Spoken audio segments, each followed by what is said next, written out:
Namaste for TV9 News. This is Priyanka Deo. Delhi still remains among India's COVID-19 hotspots during the second wave of the pandemic, and on the ground citizens can still attest to a lack of beds, oxygen supply, medicine as well as treatment. Now what's alarming is that an RTI shows that money was surely taken out of the LGCM relief fund by the Kejriwal government, but there was zero expenditure between waves 1 and 2 of the coronavirus pandemic on COVID-19 relief. Now just recently, Kejriwal wrote a letter to PM Narendra Modi stating that the second wave is fatal and that vaccine manufacturing should be ramped up. Yes, what Kejriwal is requesting absolutely should be done, but as a state leader, what is the AAP's contribution so far to COVID-19 relief? Now, in April 2021 RTI shows that the Kejriwal government has spent over 150 crore rupees on advertising and publicity through print and online media at the beginning of the year from January 2021 to March of 2021. Now, imagine if this money had gone towards health infrastructure and building oxygen plants between wave 1 and wave 2 of the coronavirus pandemic.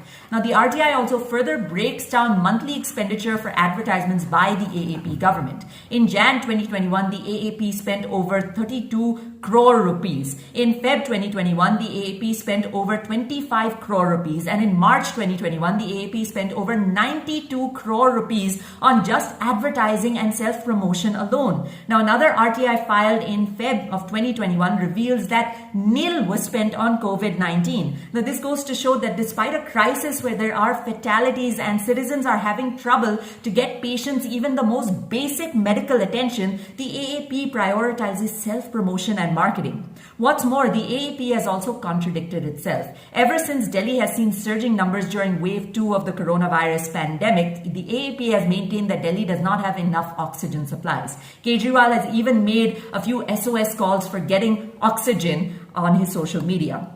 However, within days of an audit of supply that was conducted under Supreme Court mandate, the Kejriwal government is all of a sudden saying that Delhi has a surplus of oxygen and can give it to states that need it. So where was all this oxygen all of this while, and why wasn't it given to the people in need? Now, this video isn't to side with the center or to bash the state government. Both need to work together and handle this crisis responsibly in both cities as well as rural areas under mandate. However, the information exposed from these RTIs is certainly disappointing that even after looking at citizens not being able to get beds, proper oxygen, and even basic health and medical attention for weeks now, Kejriwal's top priority is to not solve the ongoing coronavirus crisis, but to still play blame game politics or to spend on self-promotion. For TV9 News, this is Priyanka Deo. Namaste.